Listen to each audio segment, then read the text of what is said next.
నమస్తే మిత్రులారా, గ్రామ ప్రజలందరికీ నమస్కారం.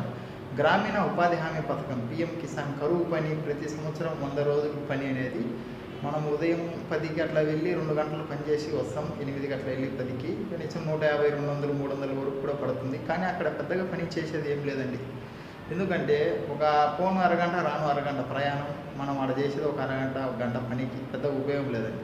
దానికి 200, 150 కూడా ఇచ్చినా కానీ దేశానికి, రాష్ట్రానికి ఏం ఉపయోగం లేదు. ఎందుకు అదే పని 5 మందికి ఇచ్చే కూలి ఒక జేసీబీకి ఇస్తే అదంతా ఒకరోజే చేసేస్తుంది. మనం 100 మంది పోయే చేసే పని ఒకరోజు చేసేస్తుంది జేసీబీ. అందుకు ఈ పనిని అలాగే కొనసాగించి ఒక రైతు పొలంలో ఒకరోజు కలుపులు కానీ, నాట్లు వేయడం కానీ, మందు కొట్టడం కానీ ఇలా చేస్తే దేశానికి, రాష్ట్రానికి, ఒక ఊరు రైతుకి, ప్రతి ఒక్క రైతుకి, ఈ వారం ఒక రైతుకి, వచ్చే వారం ఒక రైతుకి, ఇలా అందరికీ సమానంగా చేసుకుంటూ పోతే ఒక ఊరు బాగుపడుతుంది, దేశం బాగుపడుతుంది. వీడియోని ప్రతి ఒక్కరికి షేర్ చేయండి, లైక్ కొట్టండి, కామెంట్ చేయండి.